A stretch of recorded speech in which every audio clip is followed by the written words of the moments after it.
प्यारे बच्चों, अभी 2026 का फिजिक्स का पेपर हुआ है, तो उसके अपन थोड़ा ऑब्जेक्टिव वगैरह देख लें। डिटेल अपन वीडियो में देखेंगे, थोड़ा डायरेक्ट बात करते हैं इसकी। ठीक है, आप मिला दीजिएगा।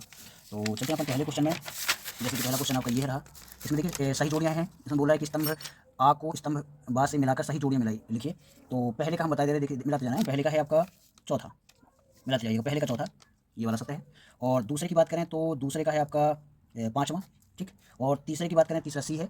सी का तीसरे का है आपका ये वाला, यानी कि दूसरा। और चौथे का है गतिज विद्युत वाहक बल का मात्रक होता है वोल्ट। अभी कैसे है अपन थोड़ा डिटेल से बात करेंगे वीडियो में। ठीक। और परिनालिका के अंदर चुंबकीय क्षेत्र जो होता है वो इसका सूत्र होता है आपका म्यू 0 n I। इसका उत्तर हो जाएगा पहला। वैसे परिनालिका के किसी एक सिरे पर चुंबकीय क्षेत्र का जो मान होता है ये होता है म्यू 0 n I/2। ये वाला है, तीसरा इसका आंसर हो जाएगा। ठीक। तो हमें एक बार बोले जा रहे, देखना पहले का हो जाएगा आपका चौथा, दूसरे का हो जाएगा पाँच। चलिए एक बार जल्दी से जोड़े मिला दीजिए। ठीक। पहले का हो जाएगा आपका चौथा, ये लीजिए। ठीक। दूसरे का हो जाएगा पाँचवा, ये है। तीसरे का हो जाएगा आपका दूसरा। और चौथे का हो जाएगा डी नंबर का, चौथे का हो जाएगा आपका ये लास्ट वाला, यानी कि छठवां। परिनालिका के अंदर चुंबकीय क्षेत्र की तीव्रता, यानी कि आपका ई का हो जाएगा आपका ऊपर वाला पहला। और लास्ट वाले का होगा आपका तीसरा वाला। अब एक बार मिला लीजिए। अब चलते हैं अपन दूसरे क्वेश्चन में। ठीक, बंद करो।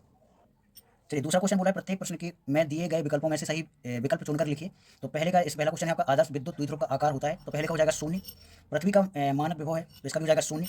और आवृत्त तरंगों की तरंग परास ये होती है आपकी 700 नैनोमीटर से 1 मिलीमीटर तक। ठीक, ये वाला हो जाएगा इसका चौथा आंसर। और चौथे का हो जाएगा डी का हो जाएगा यदि आपतन कोण का मान किसी तल के लिए 60 डिग्री है तो उस तल पर परावर्तन कोण का मान कितना हो जाएगा। तो इसके लिए 60 डिग्री होगा, क्योंकि आपतन कोण परावर्तन कोण के बराबर होता है। ज़्यादा डिटेल से बात न करें, अपन चलते हैं ई में। इलेक्ट्रॉन का विद्युत विशिष्ट आवेश होता है ये हो जाएगा 1.76 × 10⁻11 C/kg। ठीक। एफ है देखना, पी एन संधि डायोड में आवश्यक परत की जो मोटाई होती है वो होती है 1 μm। ठीक। अब चलिए तीसरे क्वेश्चन में चलते हैं। तीसरा क्वेश्चन है सत्य अथवा असत्य लिखिए। ठीक।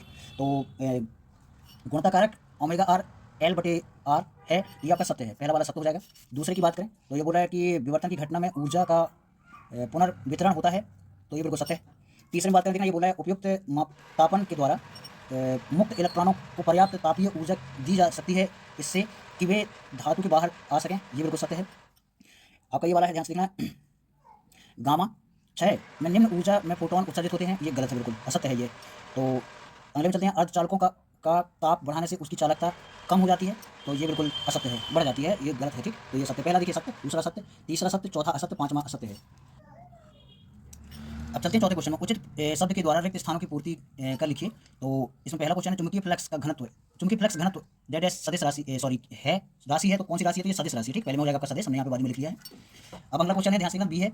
जल शोधक में परावैंगनी किरणें जो होती हैं, परावैंगनी किरणों के लैंपों का उपयोग जीवाणुओं को मारने में होता है। ठीक। अगला वाला हो जाएगा, देखना, एक अध्रुवित तरंग के लिए विस्थापन समय के साथ यादृच्छिक बदलाता रहता है, यद्यपि यह सदैव तरंग संचरण की दिशा के लंबवत होता है। यहाँ पे लंबवत कर दीजिएगा। फोटोन का विराम द्रव्यमान शून्य होता है। ठीक। जब फोटोन रुक जाता है तो उसका द्रव्यमान शून्य माना जाता है। और इसमें हो जाएगा देखना, प्लांक नियतांक का मान जो होता है वो होता है 6 ये होगा आपका 6.63 × 10⁻³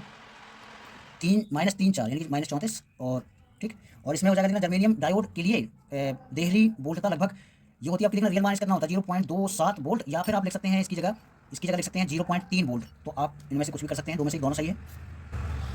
चलिए अगला क्वेश्चन देखना, बोला प्रत्येक प्रश्न का एक शब्द में एक वाक्य में उत्तर दीजिए। तो इसमें हो जाएगा देखना, पूरा क्वेश्चन आप छाप दीजिएगा, मतलब कि पूरा क्वेश्चन जैसे क्वेश्चन कर रहा है, क्वेश्चन बस चीजें हटा के, जैसे देखना ये बोला धारा घनत्व विशिष्ट चालकता तथा विद्युत क्षेत्र की तीव्रता के पदों में ओम का नियम लिखिए। तो ओम का नियम हो जाएगा ये वाला। ठीक, J = σE। ठीक। और दूसरा हो जाएगा चुंबकशीलता का विमीय सूत्र लिखिए। तो इसका विमीय सूत्र हो जाएगा ML T⁻², A⁻²। LCR परपथ का प्रतिबाधा का सूत्र हो जाएगा, आपने पढ़ा होगा इसमें, Z = √R² प्लस कोष्टक के अंदर XL - XC का स्क्वायर, या फिर आप इनकी जगह मान भी रखते हैं तो गलत नहीं है। XL का मान होता है XL का ω/L और XC का मान होता है 1/ω/C। तो आप चाहें तो इसकी जगह ये मान यहाँ पे रख सकते हैं, ये वाले मान। अब चलते हैं दूसरे वाले क्वेश्चन में। ये बोला है कि प्रकाश के अपवर्तन की घटना में उसका कौन सा गुण अपरिवर्तित रहता है। तो इसकी आवृत्ति अपरिवर्तित रहती है। ठीक, आवृत्ति यहाँ पे हो जाएगा, आवृत्ति अपरिवर्तित रहती है। अभी बोला पी प्रकार के अर्धचालक में बहुसंख्यक आवेश कौन होते हैं, तो यहाँ पे लिखते हैं आप प्रोटॉन। ठीक।